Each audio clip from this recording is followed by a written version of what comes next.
Yes, people, back again after a really good fun Premier League review stream. Make sure you go check it out if you haven't done so. I've just done a 2 hour show with Prime and Gyan. Big up to them, and we're back again with another NBA stream. Um, we've got the NBA Cup Championship game preview. We've got Week 7 review and Week 8 preview. So we're gonna talk about our teams. We're gonna talk about how they've done. Not much to talk about after last week, but we're still gonna talk about the form that we could go in, the fixtures and so on and so forth. And we'll talk about the championship game, which is OKC against the Milwaukee Bucks. SGA versus Giannis. That'd be very, very interesting. Joining me, two legends himself, Garcia, King. What you lads say? Yeah, not too bad. I think it's been a great weekend of sport, especially in the NBA. The two cup games, a lot to unpack. Especially in football, because we're talking. Ekevin, I was saving the best for last, right? Sorry. Gotta save the best for last, the main event. Sorry, that's true. But no, yeah, we can always milk that in. Just remember, no matter what we say in the stream, one thing stays the same. Manchester is red. Don't forget that, okay? Don't forget that. To all those City fans, if there are any watching this stream, I highly doubt. Upon fact, my friend. Hey, no, but yeah, no, I think, look, I'm looking forward to it. Milwaukee versus Atlanta and OKC versus Houston. Very interesting. Compelling. I think compelling from an analytical standpoint, but also to see how those teams, evolve. We learned a lot about both of those teams in those high-pressure games. And then on a personal one, for me, for those who don't know, I like the Dallas Mavericks, and particularly because of Luka. I followed him since his days in Real Madrid and in the EuroLeague, and also the Cavs in the East. My Mavs yesterday contested a historic game with some heroic and I guess vintage performances from our boys. So looking forward to getting into it. But it's been nice otherwise, right, Ekevin? It's been a breeze. Facts. It's been a breeze. It's been a good weekend. It's been a very, very good weekend. You know what I mean? Raise your hand if you guys got 3 points this week.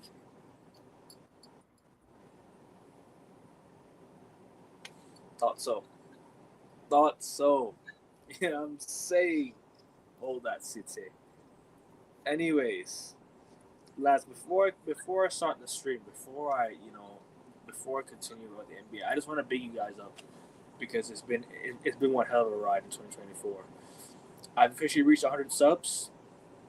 Finally, YouTube ain't gonna take it away this time. I hope. Yeah, 101 subs on the board. 200 subs. Come on, people. 200 subs is the next goal.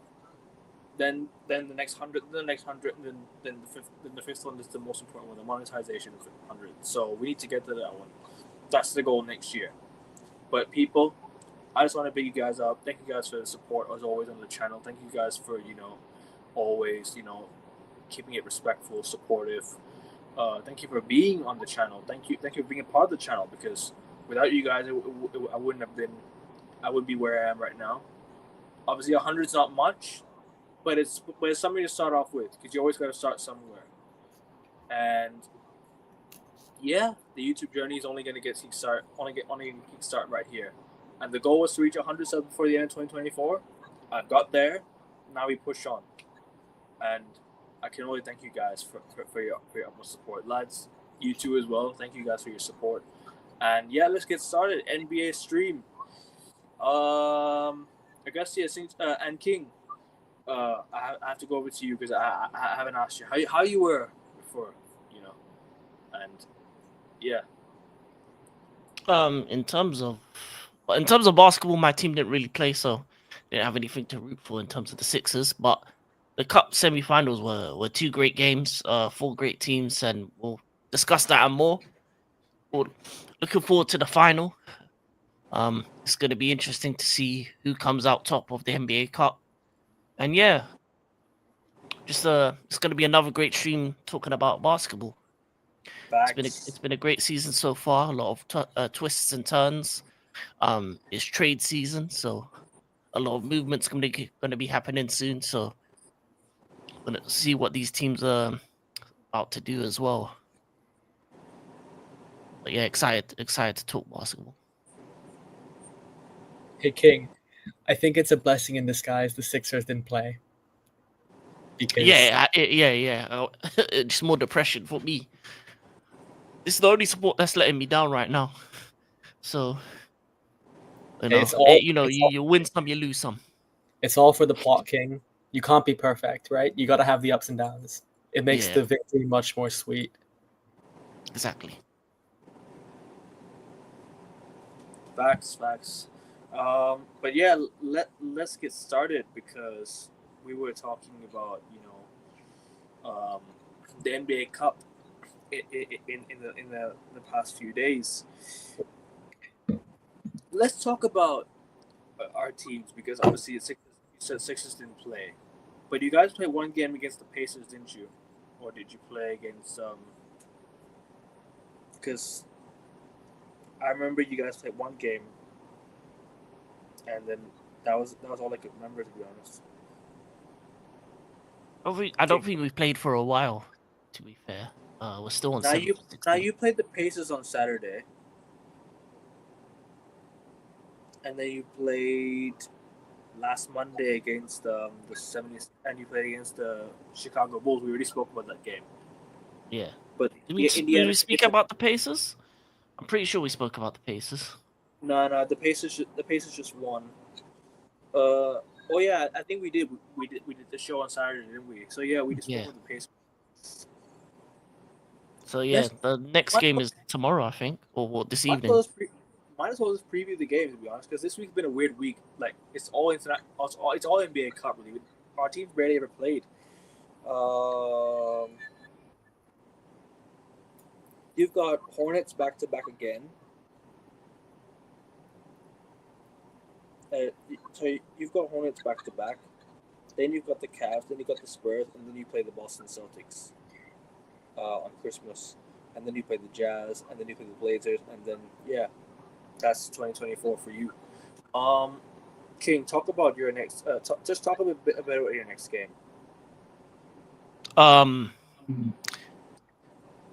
It's going to be interesting. Obviously, our rookie of the year, Jared McCain, is out, so it's going to be interesting to see the lineups we play. Obviously, we're back-to-back games, and Embiid can't do that, so we're going to miss him for one of those games.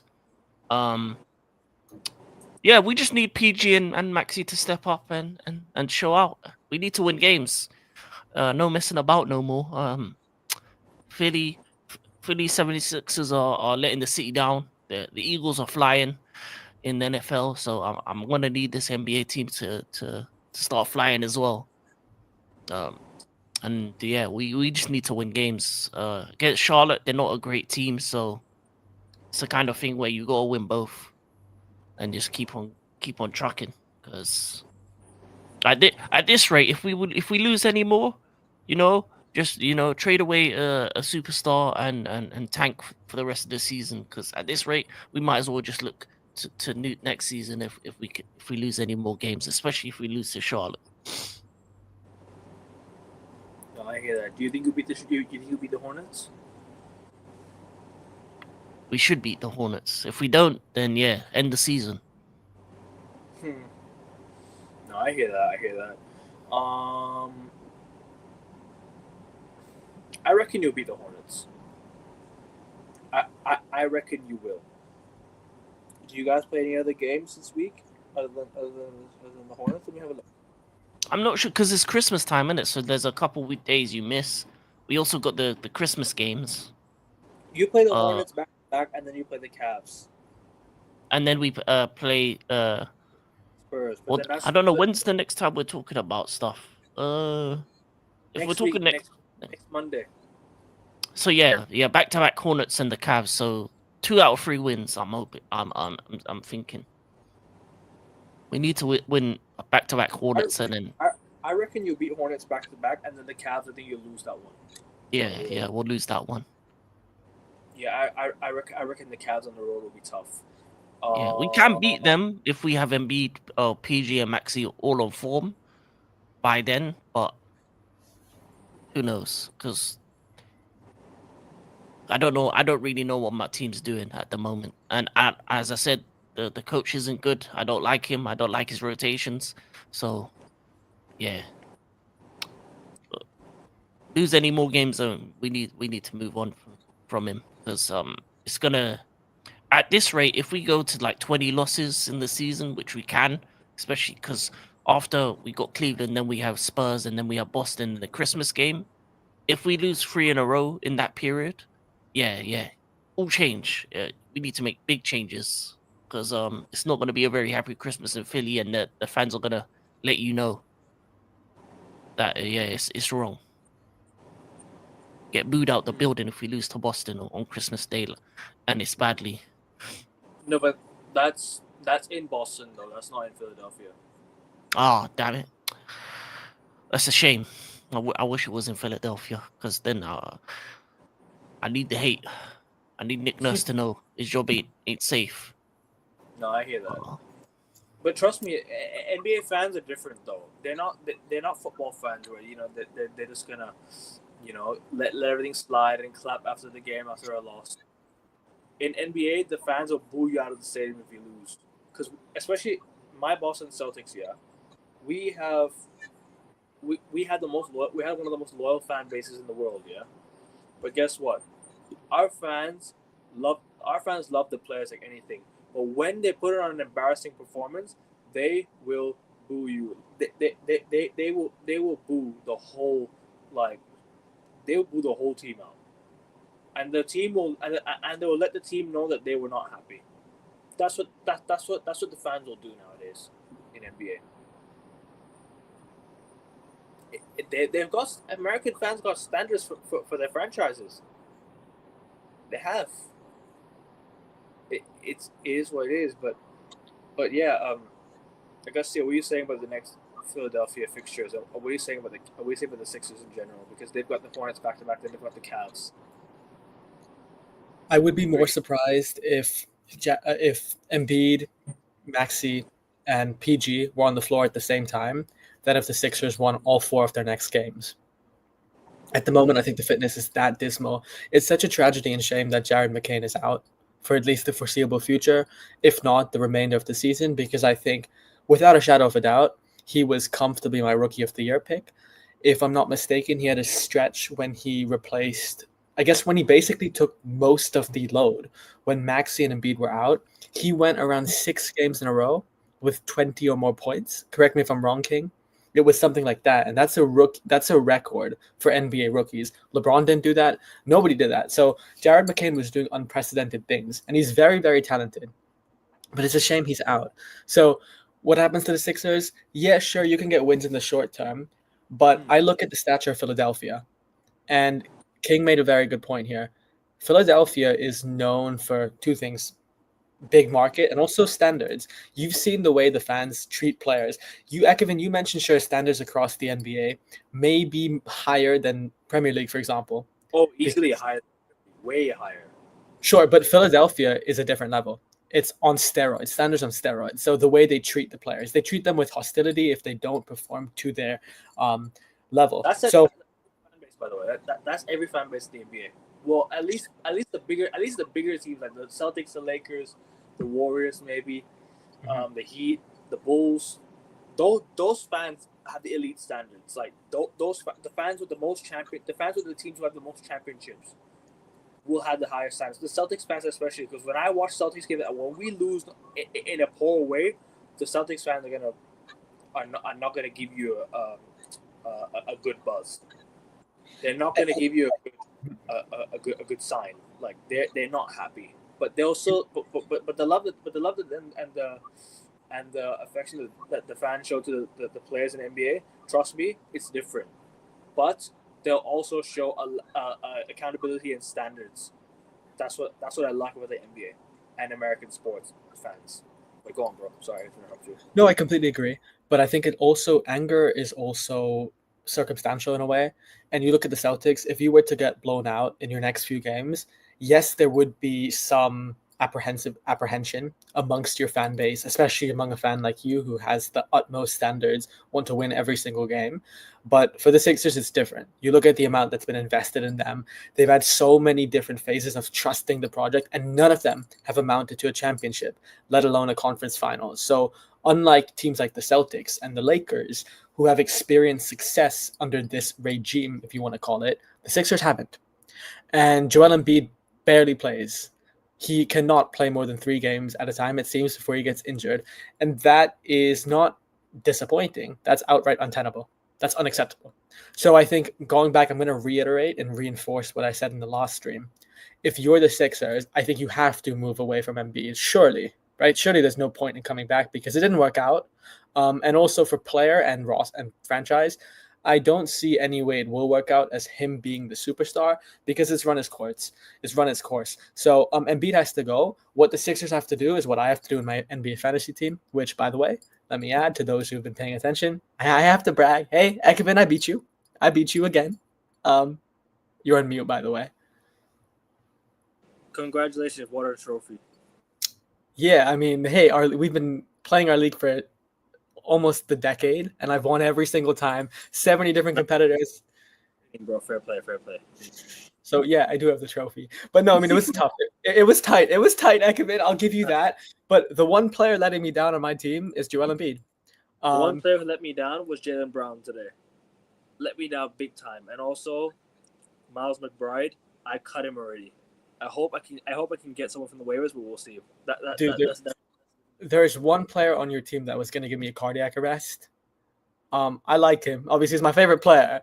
But my boy put up 81 points. And he still lost, which is just... I know, which is crazy. Yeah, and I'm sure we'll talk about that game, the historic game. He's untradeable. You can't trade for him now. Well, I don't need to. Sorry. Nah. Nobody's trading for him. I can show the stream my team afterwards. We have a 16-man league. I have 10 players who are averaging 30 points or more. I think that's pretty unprecedented. So 16 man, really? Yes, isn't it 16? 16 or 14? Nah, hold on. Let me have a look. 16 or 14. But my team, I have 10 or more players averaging 30. There's a reason I've won every single time. Just gotta add that. But 14, sure. It's still impressive. I think going back to the point about the Sixers, same with what I have to do in fantasy. I think the moment Embiid, hopefully he can have a run of games, especially for you, King. Hopefully he can play like 10 of 15 games in a row, reignite some spark and attention, and then come the beginning of next season when he does build a bit of momentum. And he does show the league that, hey, I still am that MVP caliber player. Somebody will consider trading for him, maybe a Miami, for example, who've expressed interest previously. And I think it would be a good fit for Miami as well. King, I really like this. I'm stealing this from you, so I'm crediting this. You mentioned how if Embiid goes to a place like Miami, it might be better for him, especially the environment and the climate. That's a very good point. I really appreciated that when you said that. Very shrewd. So, I think for the Sixers, you have to move on. You have to build around Tyrese Maxey and Jared McCain because they are for the future. And for Paul George, I think he's a stopgap. Basically, he's temporary. He's there for revenue as well. Great for the franchise. He still is a high-profile player. But you got to trade Embiid and build around Maxey and McCain. So do that. Exploit his value. When the time comes, he produces those exceptional performances.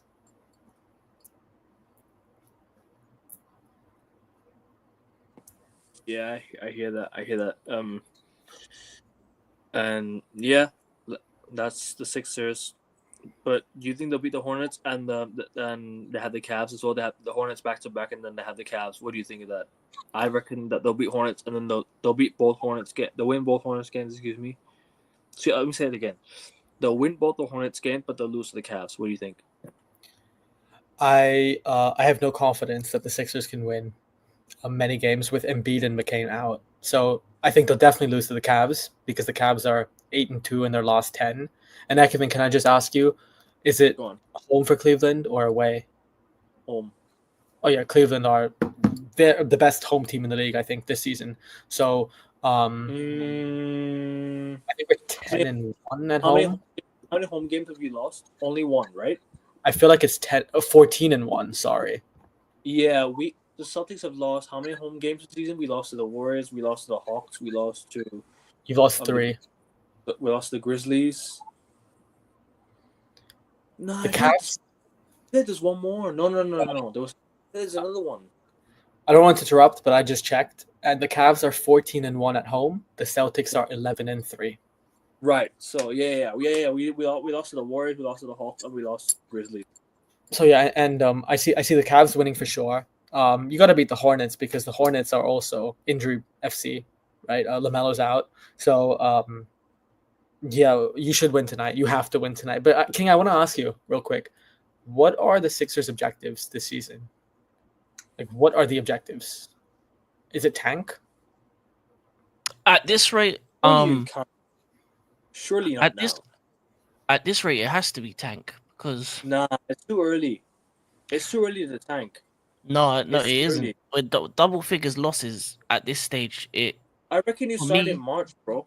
After trade deadline, because if you do it now, then because the thing is, right, you're not even that far. Like, I don't mean to like be the center of attention here. I don't want to continue talking here. Like, I'll hear you say it, but the thing is, yeah, like the Sixers are not that far off. Like, yes, you might be 10 games. Like you might have 10. You need 10 more wins, but it's not far off. You could do like win 3, lose 1, then win 2, and then lose and then lose 1, and then win like maybe like 2 and 4, like maybe 3 or 4, and then lose again, and then you slowly catch up to your win loss record. You slowly catch up because it can happen. It all, like I said, it all depends on Joel Embiid and if he wants to play for the Sixers, because this season the guy sat out for how many games now? Like, I don't know, but sorry, you continue what you were saying, bro. I don't mean to interrupt you or anything. well, it's looking like Embiid's injured again, so that's a problem. Also, you're relying on PG and Maxi, who started off who've had various injuries throughout the season, so they've not been 100% fit. So you're kind of going off of the fact that Maxi and Paul George can go down any minute, especially Paul George with given age, given the injury that he had as well. So for me, the thing about it is I don't believe we can beat Charlotte back to back, and we need to, but I don't believe we can. I reckon you will. I don't believe we can. And then also, in regards to Cleveland, and then we got San Antonio, and then Boston. That's 1 in 5 maybe wins, or 2 in 5. That's not a good enough. The amount of teams that we're gonna face that are gonna be better than us this season, that are gonna be Is more Joel healthier, Embiid more gonna stronger. Sorry to Huh? interrupt you again. Is Joel Embiid gonna be fit for Boston? I don't know. We know I can jump doesn't- in there. I think he has a sinus fracture, if I'm not mistaken. So I think it's 1 week away, avoid complete contact, and then just wear a mask. Okay, so a week. So he'll probably just miss it, maybe. If it's He a should week, know. I think he or should, just I be think he should available. make the game. I think he should make the game, Yeah, with but mask. on like a minutes restriction or something. Yeah, but even if it's But with yeah. mask, last time he was with mask, he got frustrated by the mask. So I don't think we're gonna see the best But- of Embiid for a long while. So Sorry, I consider him a non-factor this season. The reason why I say tank from now is because Maxi is McCain's out for the season, so that's your rookie of the year, which that's looking like that's the case. Embiid is going to be here or there. He can't play back-to-backs anyway, so even when he's healthy, he's missing half the matches. You can't rely on Paul George and Maxi over the course of the season to stay fit, because they've had periods and troughs, and then the rest of the team isn't good enough to beat some of these teams out in the West or East. So we're one of the worst teams in the NBA at the moment, and then on form, it's not looking like it's going to get any better. So why waste your time You're not- trying to push for a You're play-in? not one of the worst team. You're not one of the worst teams. You're just you're just playing like one of the worst teams, but you're really not. Can I just add something? Unless King, you're not done yet. You can add that. Go ahead. No, I was just gonna consolidate what you said about tanking. From the outside, I completely agree, because one, yes, the record is abysmal, but I don't think that's the main reason. I think it's, what's your objective this season? Sixers, big market, with the money involved and the players you have, you should be aspiring to win the championship, and you categorically and conclusively cannot do that this season. You cannot. And if you can't do that, it seems like it's going to be a struggle to even make it to the playoffs or play in. So you don't want to be in the best of both worlds, because in the NBA, that's the recipe for disaster. You don't benefit either way. So I think the best thing is, like you said, tank and maximize Embiid's value, trade value. Yeah, try and get him fit enough to get rid of him for whatever. Even if you get less than what he's worth, who cares? Go Miami, get some draft picks, get a couple pieces from them, maybe even a Jimmy Butler, maybe because they don't want him at this moment. So bring him back, do the swapsy, whatever you have to do, and just build around the young. And because as I said, McCain's out for the season, so you can't even build around him this season. So I think the Sixers need a fresh trust the process. I think they need to start afresh. I think this process has failed. I think Maxey is something that you can move on with. Maxey and McCain are the two guys that you got to look at and say they're the future. Paul George has only got a couple years left in his legs. Embiid isn't going to get any better or worse in terms, and with injuries, it's just like trying to. The biggest issue I have with this league is because of the way contracts are, you're only allowed 2 superstars.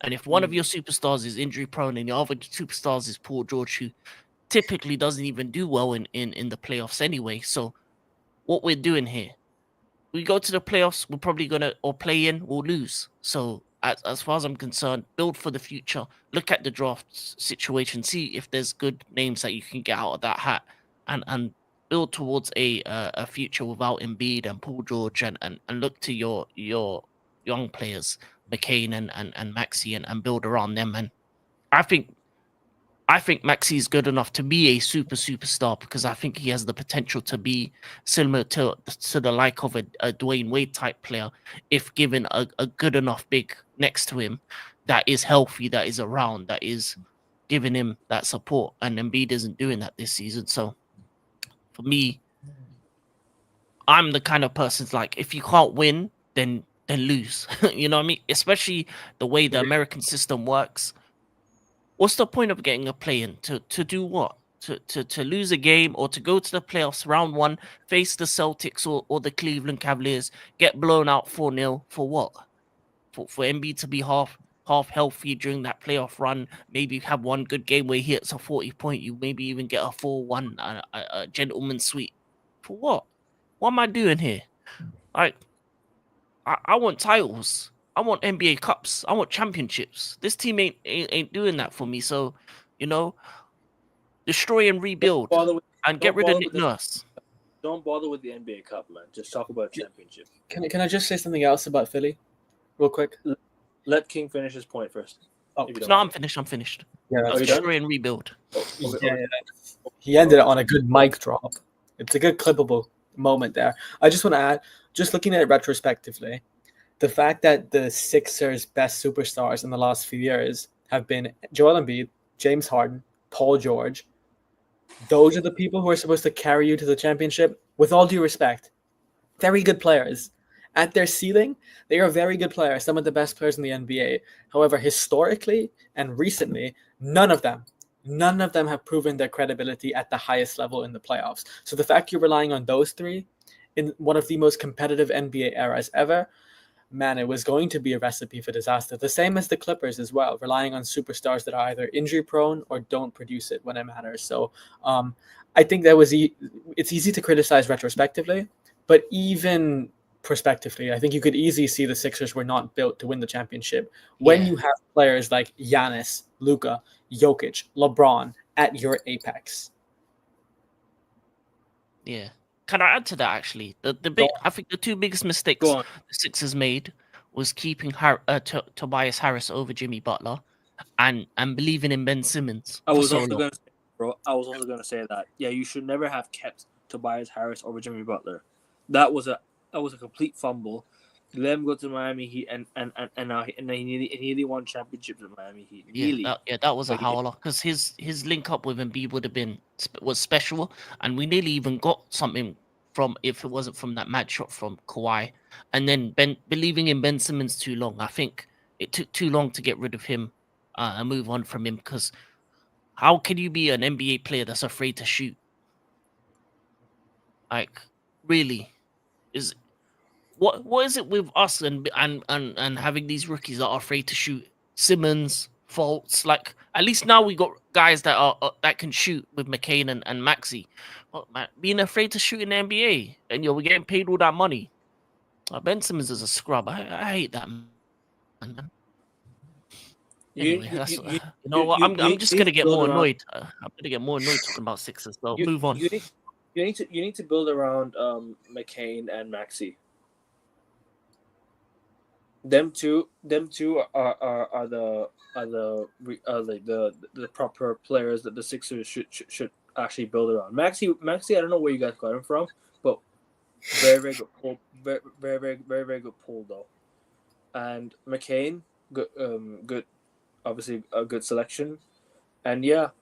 Eggman, sorry, I have to laugh. The phrasing is too funny. I don't know where you got him from. It sounds like you pulled him off the street. No. I don't know where you drafted him from. I don't know if you drafted him or you picked him up from like undrafted. He was undrafted. That's what I meant. No, I know he was a draft pick. He was a draft pick, 21st overall from Kentucky. Oh, okay, but yeah, I was just gonna say like you build around them too. Like Dalton Connect and Jared McCain are the two best rookies in the league right now for me. Like, you gotta give Dalton Connect praise where it's due. I mean, he's done well for the Lakers, and obviously Jared McCain has done well for the Sixers. And yeah, I reckon if you build around Maxi and McCain, you could be set. It just depends if Joel Embiid wants to stay or go. It's up to Joel Embiid now because you've given him the franchise keys. You've given him the keys to the franchise. You've given him the sort of power to control the team in a way, to be that leader. It just depends if Joel Embiid is willing to take the next step and be like, okay, I want to be a 76er, or I want to leave. It's up to Joel Embiid now. That's literally it. But yeah, you guys got anything to say before we move on? No, I think this is a good clip for you. Talk 25 minutes about the Sixers, and Sixers have a big fan base, so would be a good idea to clip it. And speaking of that, I know we have over 25 people watching on X. Head over to AN Sports on YouTube. Yesterday, Ekevin hit his first major milestone, and I think we're going for the second one. We want to capitalize on the momentum, so feel free, go over there. Ekevin will post clips from the show as well if you can't watch the whole thing, and also if you want to see us and the many more brilliant guests on this channel. Thanks. There'll be more content coming. We'll be doing like football bingo, maybe F1 bingo, NBA bingo, all these other games. There'll be funny games coming as well. So like footy tenable or something like that, ilk. If you want more, and if you want some content, please make sure you subscribe. Turn your notification bell on, and yeah, we'll move on. NBA, to back to our NBA stuff. So we're gonna talk about the Cavs and the Mavs. Yeah, I can take the floor for a minute or two, maybe. I'll make it quick. Cavs. Start whoever you like. Cavs, because the Cavs are the best team. Go on. Yeah, Cavs best team in the league so far. Our big four has been performing at a very high level. Darius Garland has revitalized his form from 2021, 2022. It's very impressive to see. And Kenny Atkinson is clearly proving that last season under JB Bickerstaff, there were a lot of coaching flaws there. The way that the big four is harmonizing together is quite encouraging, because in previous seasons you would have one or two players gelling together well, whereas this time around, all four of them on the floor at the same time, and we're beasting and feasting. So it's good to see us beasting and feasting. We're 8-2 in our last 10 games. As we said earlier, the Cavs are also the best home team in the entire NBA, 14-1. And that's very encouraging. I think if we stay fit, there's no reason why we can't be Boston's number one contenders or challengers, shall I say. But yeah, I am very encouraged and pleased to see how things go with Cleveland. But the most important thing is staying fit and also producing when it matters most, because Cleveland, unfortunately, every time we come up against Boston, whether it's at the TD like this season or the Hawks, the 2 games against the Hawks in the Cup, we don't get it done. So mentally, there needs to be a more top dogs mindset here, where similar to McLaren in F1, where I said, McLaren, you have to act like the top dogs. Cleveland, maybe you can start embracing a similar mindset because you have the depth. You have the starting 5 for sure. You can even make the case the starting 5 for the Cavs are better than the Boston starting 5. You can make the case. Kevin, I'm not saying we are, but I'm saying we might be, because that front 4 are some of the best in their positions completely. And yeah, for Cleveland, those 2 things, just remember fitness and mentality. Otherwise, very, very pleased. And when it comes to the Dallas Mavericks, I think there's more to talk about here. We are also 8-2 in our last 10 games, the Mavs. But the most encouraging thing is to finally see Luka, Kyrie, and Clay on the floor, fit and firing. Yesterday's game is indicative of that. For those who don't know, the Mavs beat the Warriors, I think 145 to 133. So 145 to 133 in the highest scoring No, I think it was 145 to 139, I think, around. It was a very close game. Whatever it was, 145 to 133 or 145 to 139, whatever it was a very close game. You are correct there. But that game broke and made NBA history. It had the most 3-pointers in NBA history from both teams. I think in total, it was 48 3-pointers. So very impressive, very high scoring. A lot of that was down to Luka, Kyrie, and Clay. And that's what we expect. This is what we want. Obviously, I'm not suggesting that we should score 145 every single game. Far from it.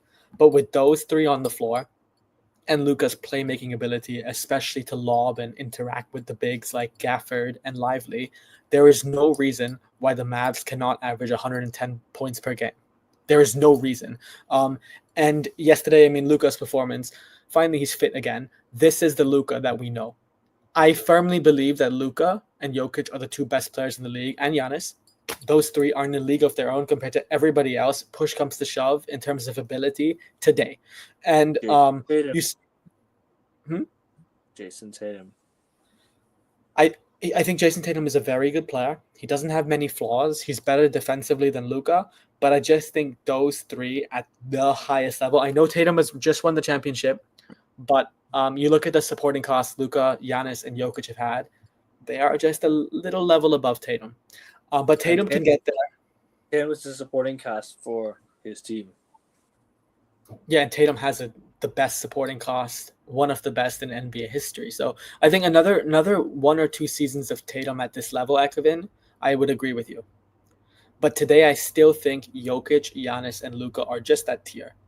That ilk, as you mentioned, the ilk above. And then, just look at Luka's performance from yesterday. He had 15 in the first quarter, and I think it was 45, 13, and 11.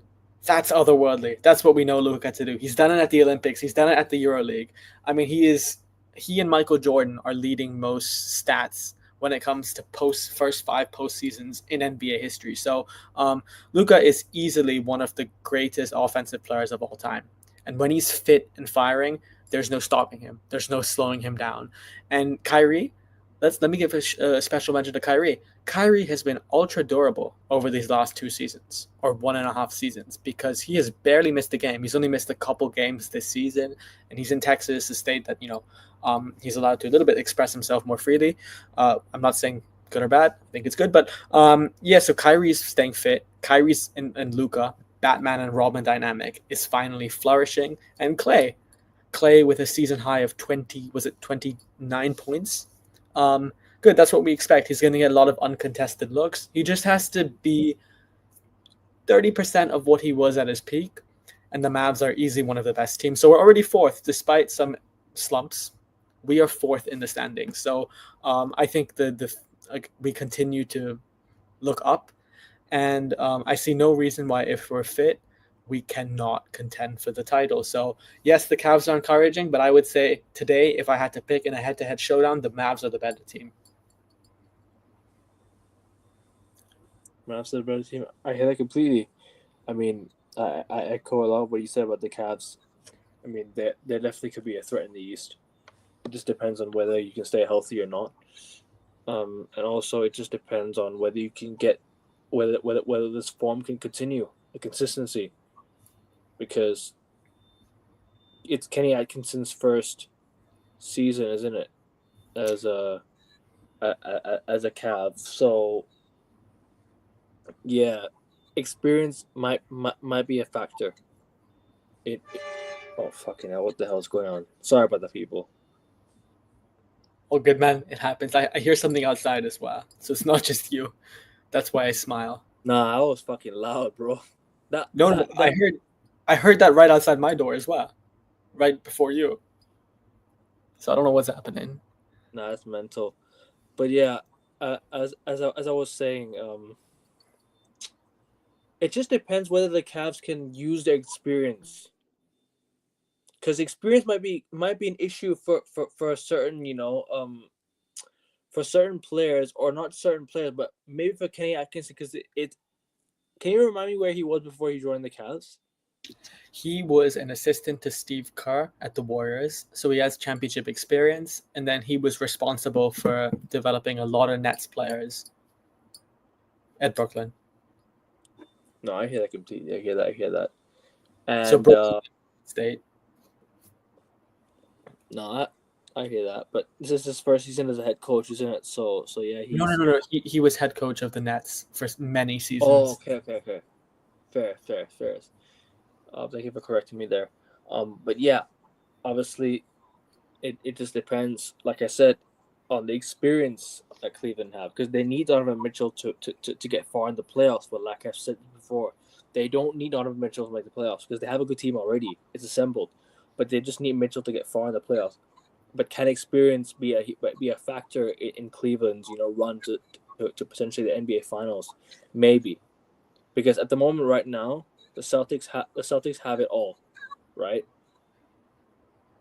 And the Bucks are not really yet on amazing run. Excuse me, they're not having an amazing season so far, but yeah, we'll see. We'll see what happens. I'm not gonna get too cocky or anything. But yeah, Mavs or Cavs? I reckon Cavs this season. I can't lie. King, you're the decider. I have the Mavs. Ekman has the Cavs. You're on mute. Before I answer that question, I'm just going to talk about the two teams quickly. In terms of the Cavs, Yeah, go on. I haven't spoken about the Mavs yet, but hold that thought for now. Yeah, go on. Yeah, in terms of like the Cavs, I think they'll be the best team in the East regular season, but I still think they're the fourth most likely to get out of the East when I look at what the Bucks have and the Knicks have. Just because when it comes to playoff season, I think the Bucks with Giannis, I think the Knicks and the team that they've built up, for me, are more likely to get through the East. In terms of the Mavs, I think they're probably top three in terms of teams that can get out of the West, maybe even second behind Denver. I think Denver's still the team you have to look at with Jokic. As I say, I think it doesn't matter if you're the best team in regular season. It's when it comes to playoff basketball, it's a different kind of level, and I think it's about who has the best star on the field. And I think Matt, if it was like let's say if it was a 7-game series, I think you're more likely to go for the Mavs because they have the better stars. I think if you look at Luka and if you look at Kyrie, for me, Luka's the best player on the field. So in a playoff series, it's a slower paced game. It's half court. It's more about who the better players are and how can you stop them.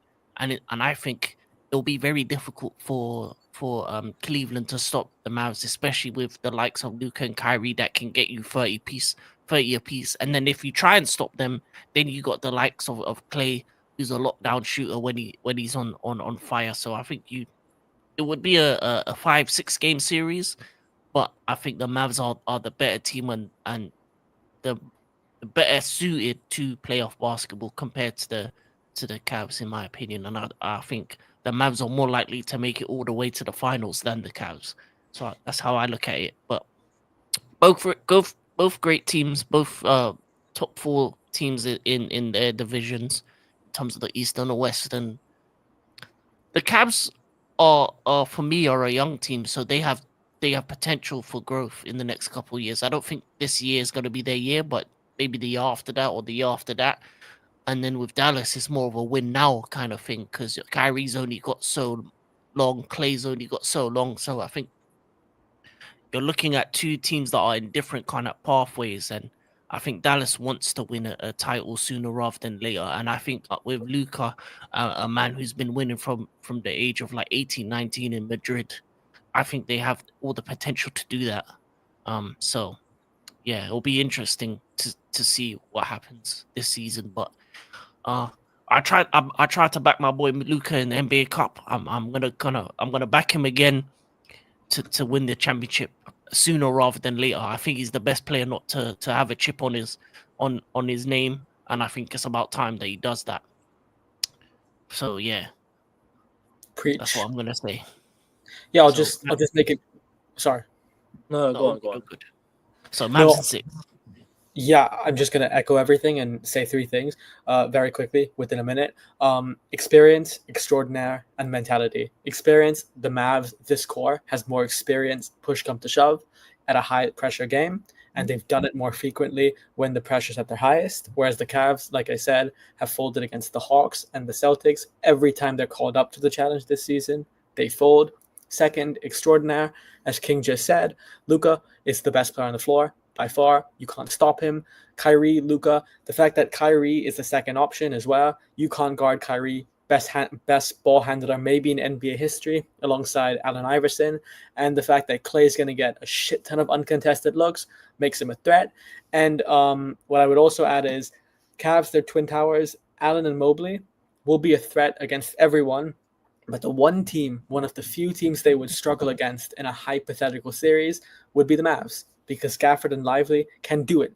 They are proper, robust rim protectors. They can do it on both ends as well. So I'd say that. And then the third reason is mentality, like I just said. So I also have Mavs in 6, but everyone comment below who you think would win in a series.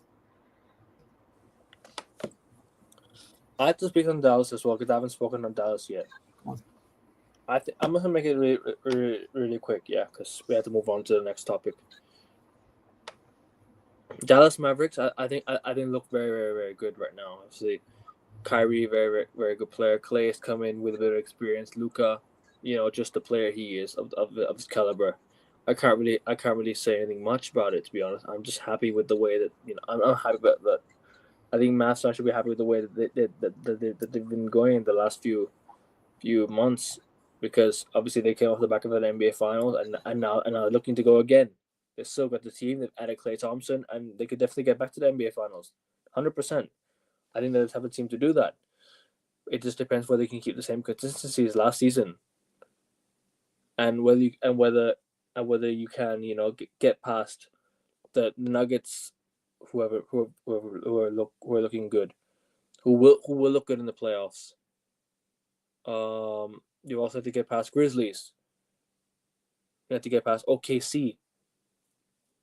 And the West is looking strong. Looking strong. Can't lie. But let's talk about let's predict the Cavs next 3 games. So we already said the Cavs will beat the Sixers. So leave that one out of here. Yeah. Cavs got Brooklyn on the road tomorrow. Then they've got Milwaukee Bucks, and then they've got and then that's it. But this week they already said they beat the Sixers. So yeah, I reckon they'll win all 3. I agree. I reckon Cavs win everything. But watch. Yeah. But make sure to watch out for the Cavs Bucks game, because if the Bucks win the cup, that will be very interesting. We'll see. But yeah, I think Cavs win all 3. But King, what are you saying? Predictions for all 3.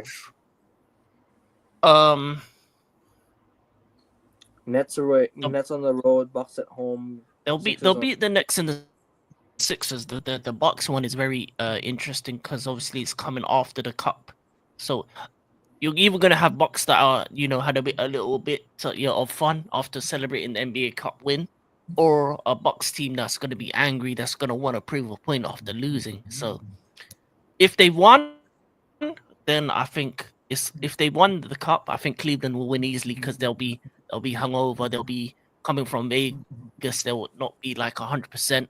But Fair enough. if the Bucks lose the NBA Cup final, then yeah, then I think the Bucks will come with vengeance, and an angry Giannis is hard to stop.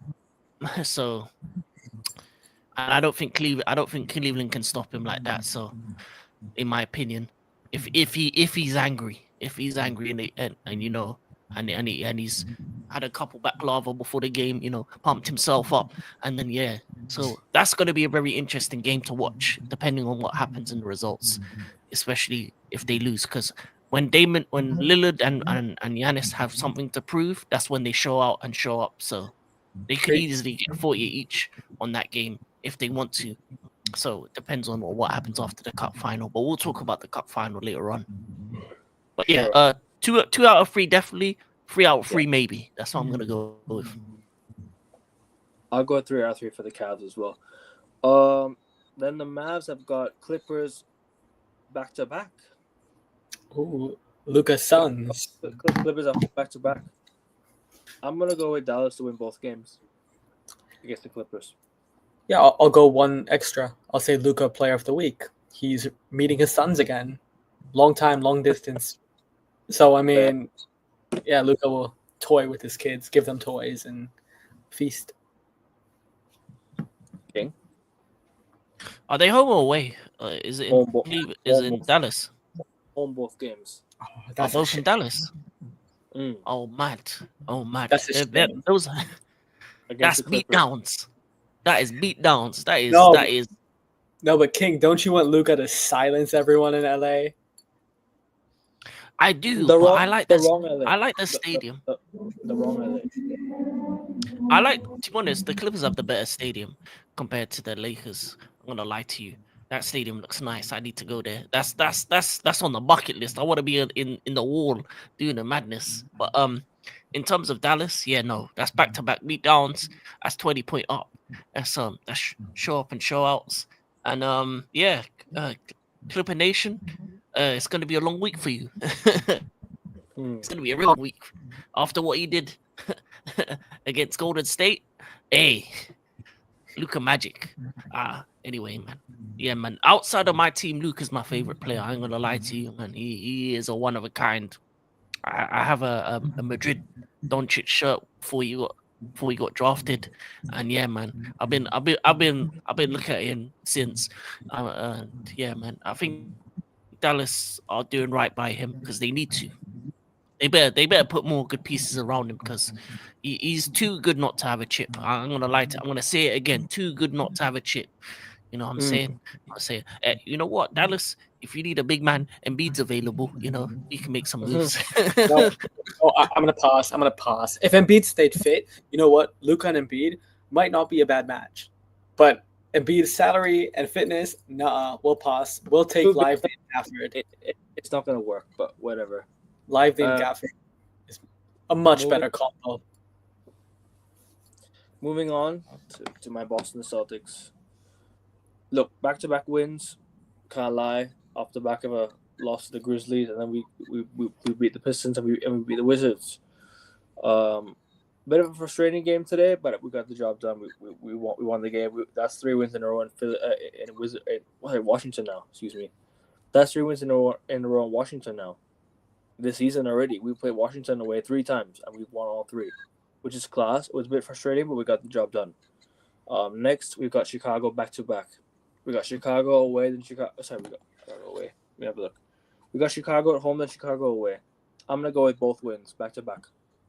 Nothing much to say really. Porzingis went out today with a precautionary injury. With a precaution, he got a bit of like a knee soreness, but he went off as precaution. He didn't come back he didn't come back into the team during the game, so he went out, and yeah.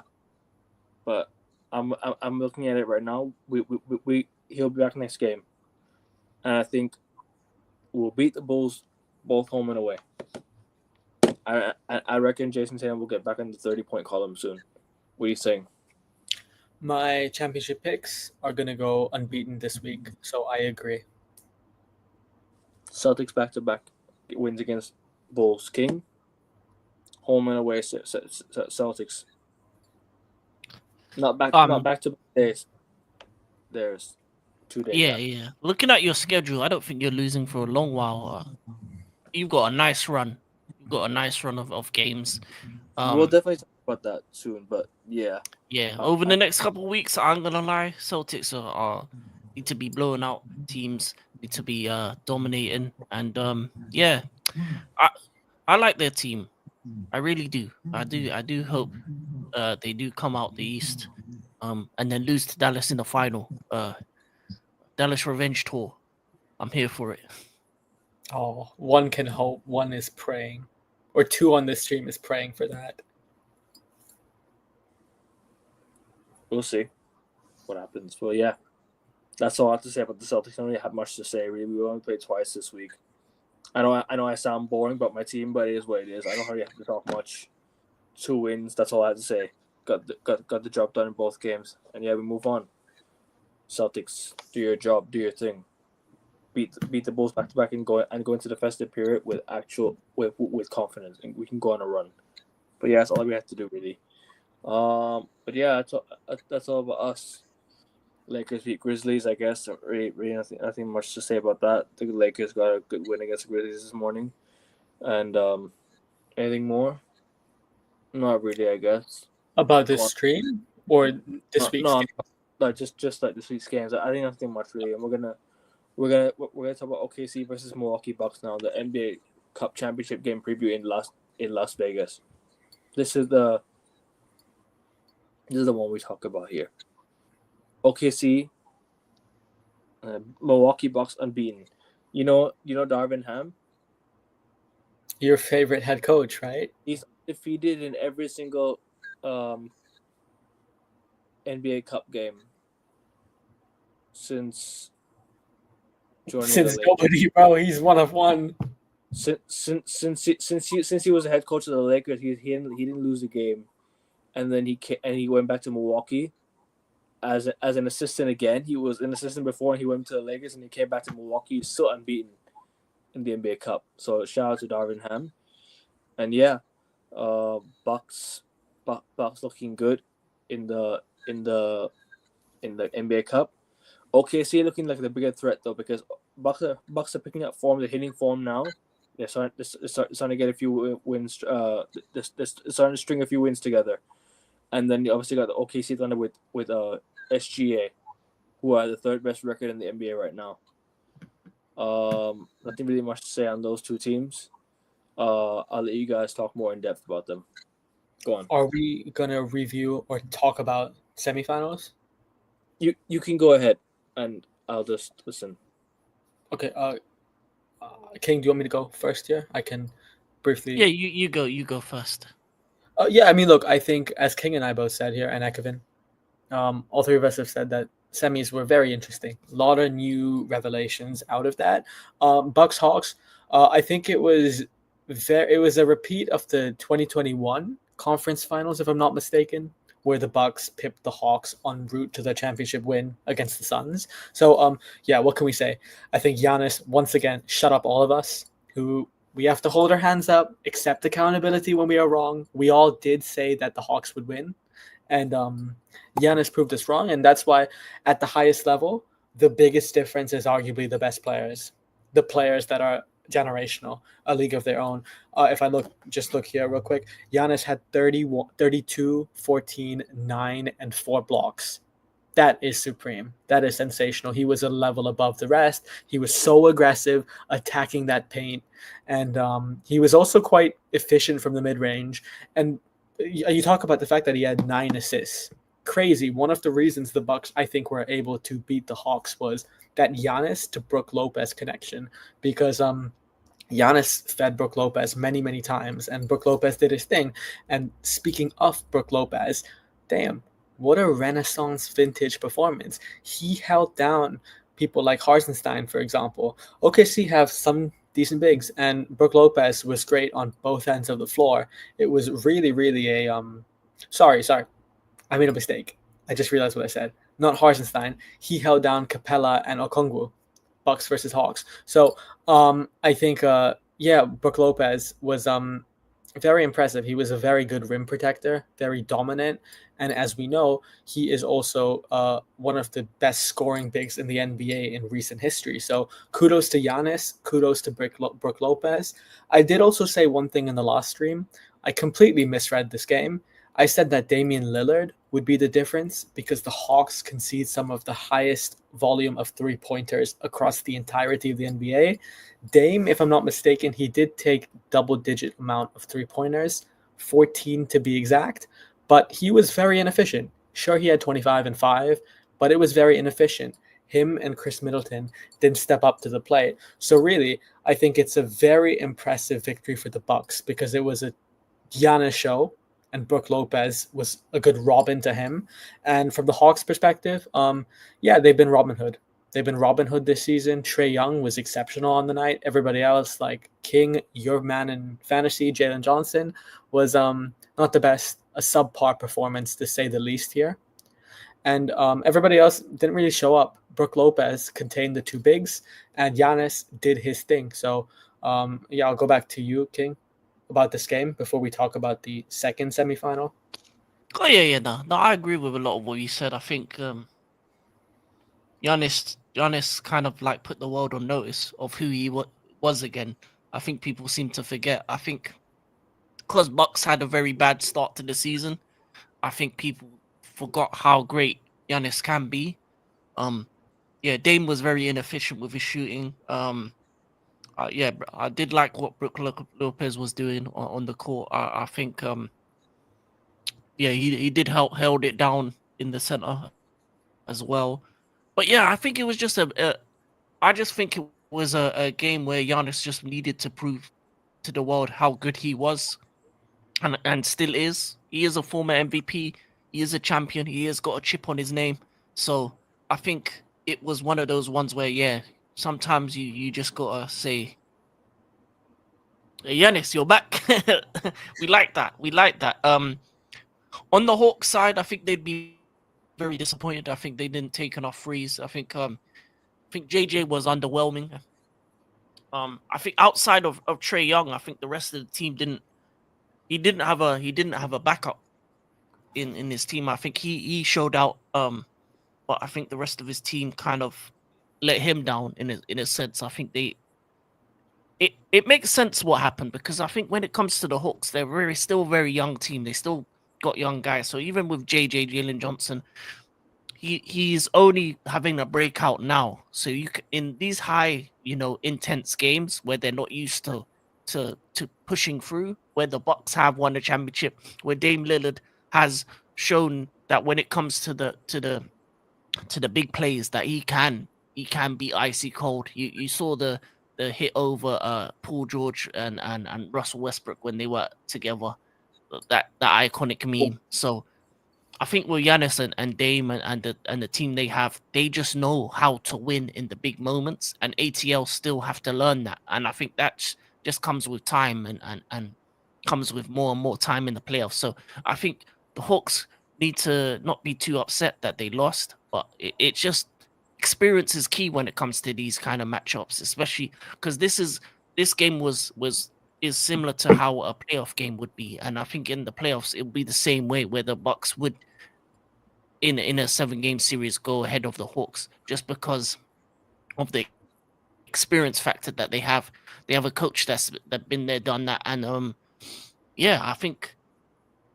think it just showed. I think it showed on the court that the team with the more experience with the guys, showing out. And I think the stage got to some of these young Atlanta Hawks players, and they didn't play to the level that they've been playing throughout the season. And I think sometimes you just gotta realize that you lost to the better team, and it happens.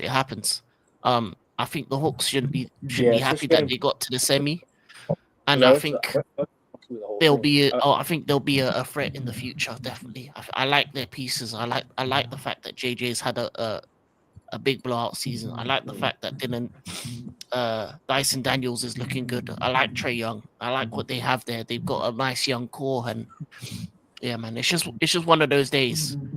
Hunter You know as what I'm well. saying? Just one of those days.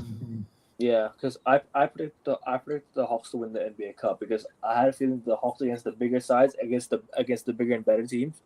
Usually they tend to do well. They tend to get the results, but it's just against these little sides, they don't ever get. It's like they always struggle against them. But fair enough, for me, the Bucks are in the final, and on the west side, OKC, they're the third best team in the NBA right now for a reason, and they're in the NBA Cup final up against Milwaukee. You guys have spoken on both teams well enough, yeah. Any thoughts before we move on to the predictions, or guys can Yeah. Go on, I guess. I think King and I didn't get to OKC. Just maybe a little bit. Go on. Sorry. Yeah, I mean, look, I thought OKC Houston was a bit of a sluggish, slow, struggling of a game in the first half. Very low scoring game. I think OKC was limited to around 40 points, if I'm not mistaken. But that third quarter changed everything, and it showed the gulf in class between two very high level teams at the moment. You look at Shea erupted, and I think, if I'm not mistaken, in the first half on uncontested looks from ESPN, I saw this stat and I wrote this down on my phone. OKC shot 7 of 23. That's dismal. That's like under 30%. And in the second half, on uncontested looks, OKC went 14 for 19. That's a big change. That's a massive swing in points. So they erupted. They cooked when it mattered most. They also, I think, hit all of their threes in the third quarter. And Shea also had 20 in the third quarter. So for OKC, for their, I don't want to call it a big four, but their four standout players, Shea, who erupted and was the best player on the floor by far, the most consistent guard all season, Isaiah Hartenstein, J-Dub, Jalen Williams, and Lou Dort. Very, very impressive. All of them, I think, touched 20 points in the game. So 4 players getting 20 points, that's massive. That's big. They all went close to at their apex level. On the contrary, for Houston, Ekvin, you know Ime Udoka well. You know Udoka well. He is a Their shooting efficiency must have gone up for sure. But yeah. I was just gonna tell you about the Rockets. Okay. The Rockets. Mm-hmm. Yeah, you know him very, very well. Your team does. Yep. Rockets shot on the night 36, 23, and 60. So 36% from the field, 23% from the three, and 60% from the line. So that is not going to win you almost any game, and especially against the best team in the West at the moment. So the Rockets, I think the lights got to them a little bit, and Isaiah Hartenstein did his thing defensively, and the OKC, their best four, and their superstar erupted. So kudos to OKC for that one here, and it will be interesting in the final. King, you got anything to say? Got anything to add? Yeah, I do. Going into it. Oh wait. Can you mute because I can hear myself? Oh, sorry. Augustia, you as well, I think. Is it all good now? Yeah. Go on. What? Why is it? I don't know. For me, I think when it came to Houston, I think going into it, I think they were going to be very defensively solid, and they showed that in the first half.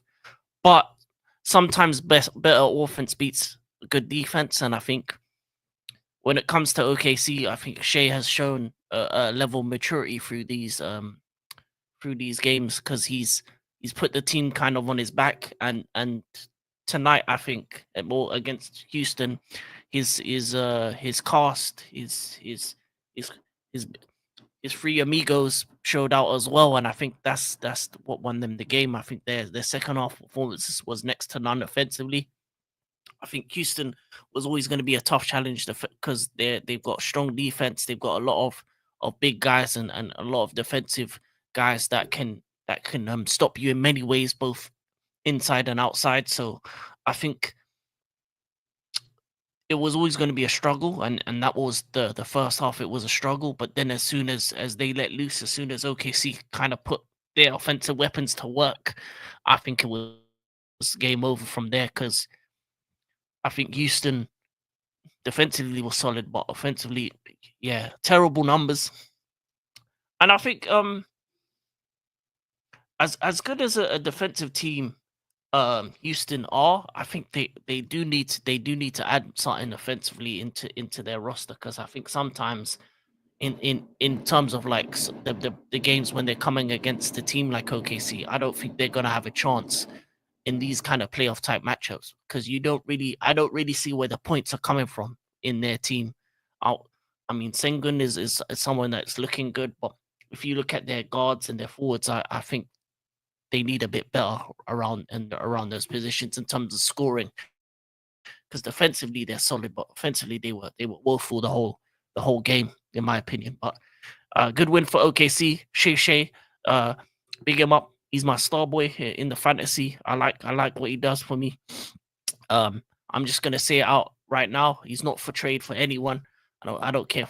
Yeah, that's right. Yeah, that's right. I keep winning. And yeah. Thank you to my guy Shay. Fair points, all of that. I get that. Yeah, and I agree with you about OKC. They're a threat in the West for a reason. Like they're just they've got guys who can score 20+ points. Like 4 guys who can score 20+ points on a given night. So this will be interesting. And OKC have been the best team, the third best team in the NBA for reasons this season. So I'm just gonna go straight with my prediction, and I'm gonna go with an OKC win. Ooh, King, do you want to go first? Yeah, I'm gonna go with the Bucks over the OKC. I just think their experience is gonna be the defining factor. I think even though they showed out in the game against Houston, I don't think Shea's supporting cast are that consistent to all be hitting around 20 points against the Bucks. So it's gonna be down to whether Shea can do it all, can be the guy to prop up their team, which I don't think that's gonna happen. And I think defensively, I don't think they can do anything to Dame Lillard or Giannis. I think it's gonna be very hard for them to contain them too. And then even if they do try and contain, you also got Clay, who in these high pressure moments, he can give you 30 points easy just by knocking down threes, and especially if you leave him open, it's a long day. So I've oh no, not Clay, my bad, wrong team. But no, with the Bucks, with Lillard and Giannis, they've got a lot of good talent, and I like their team.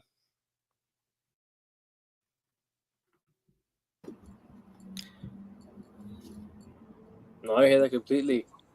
Augustia, predictions? Yeah, I agree with everything King said there. I also have the Bucks because experience is the catalyst in games like this. Just look at Houston. Very impressive start to the season. One of the best defensive teams. But when it came up, you can't shoot the numbers that you did. So obviously, I think with OKC, the difference is OKC in their semifinals performed close to their apex. 4 players getting 20 points in a game, that's rare. No matter how good an NBA team is, that's rare. Whereas with Milwaukee, for example, Giannis and Brook Lopez were at their apex on both ends of the floor. And Chris Middleton and Dame were wildly, wickedly inefficient, and Chris Middleton was absent from the game. He did play, but I mean, he was Erling Haaland absent, like in the Erling Haaland in the derby. So, yeah, you're on mute, by the way, Akavin. Precaution, I guess, because he just came back from a very long-term injury, and he's 100%. played basketball in the last year. So I think it's precautionary, like he's not playing much. But when he's fit and he's ready to start firing again, I think it's up to the head coach what he wants to do. 100%, I agree. But can I just add, I agree with everything King said, so I'm not going to repeat what he said about experience. I'll just say I think 2 things OKC need to be aware of in this game is Shea. If Shea has to erupt, Shea has to get above 40 points for OKC to have a chance, not win, not conquer, but a chance of winning this game. Where does Shea get a large volume of his points? In the paint. Milwaukee have Giannis and Brook Lopez, some of the best defenders in the paint. So Shea's going to have to be very cautious because he's not going to have... Not in recent times. Sorry to interrupt you, but not in recent times, but go on. Shea's not going to have it easy driving against someone like Giannis, Brook Lopez, or Bobby Portis, for example. So Shea's going to have to get a lot of his points from the mid-range or the perimeter as well. So Shea's going to have to do that. And two, the other thing is Giannis versus Hartenstein, because Chet is out. That's a big blow, of course. And it's going to be Giannis versus Hartenstein. You can't stop the Greek Freak. You can't, as King said, because he has a point to prove. People aren't really including him in any of these MVP conversations when his numbers really should suggest that he is an MVP candidate if the Bucks were at a contending level. However, I think if you're OKC, one of the biggest differences across the season in terms of their stats are from the free throw line. I think OKC ranked number 1, Milwaukee ranked dead last, and Giannis's biggest flaw is from the free throw line. So if you're Hartenstein, if Giannis is driving, foul him. Whoever it is guarding him, foul him, because odds of him getting both free throws versus making a drive is obviously... Hack him. Yeah, exactly. And then I would say one more thing here. Alex Caruso, a name we haven't heard in a while. I look at OKC's roster, and you have Damian Lillard. We haven't even spoken about Dame. Or I haven't. King did, obviously. And you, Ekevin. I think a player that could trouble Damian Lillard just a little bit, agitate him with his tenacity and perseverance, is Caruso. So we'll see if Caruso gets bigger minutes, because that could be a good matchup to evaluate. But all in all, push come to shove, I think the Bucks have a lot of gears to travel, and they will certainly do that. If the Bucks play at an average level, I think the matchup just suits them really, really well. And in the big games, the biggest perform at their best, and the best is Giannis. So I have Milwaukee Bucks edging OKC, but it will be a fun, exciting encounter for sure. But yeah, I went for OKC. King's gone for Bucks. You guys gone for Bucks.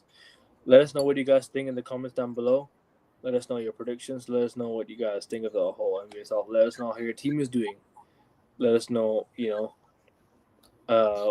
thoughts on the NBA as a whole this season so far, and what's been your most interesting part. Because trust me, there's been a lot of ups and downs in the NBA, and I reckon that sooner or later there'll be even more. So make sure you guys leave your comments down below. Make sure you guys subscribe to the channel. 32 of you watching, please make sure you go click the link. I just reached 101 subs, and I just want to big you guys up for the support. And thank you, Augustia and King, for being a part of the journey. And we keep on going. But yeah, lads, any last thing before we wrap it up? Any last words before you close out? Yeah, I'll just say really briefly. Ekevin, I'm going to talk about you real quick.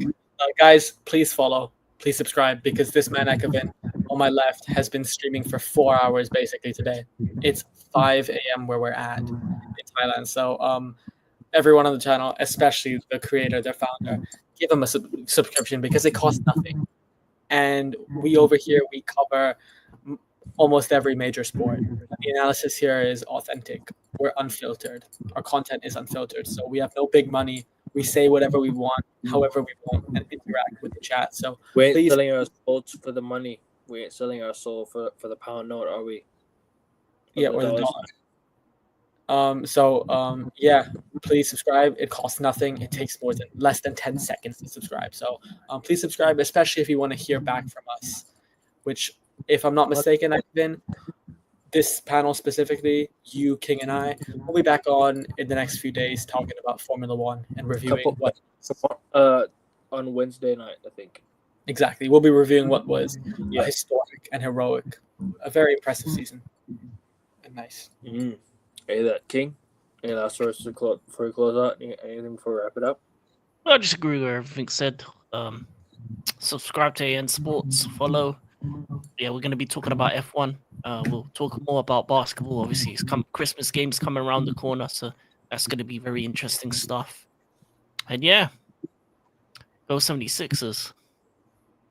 Mm-hmm. And Lakers over Celtics. Sure, mate. Obviously, you're a Sixers fan, so I can't blame you. I agree with King. 2-1 majority win. Well, you can't hold your banner number 18, can you? So it's all right. But anyways, as we're gonna close out here. Like, share, subscribe. Go Celtics. Take care. Have a good evening. Peace.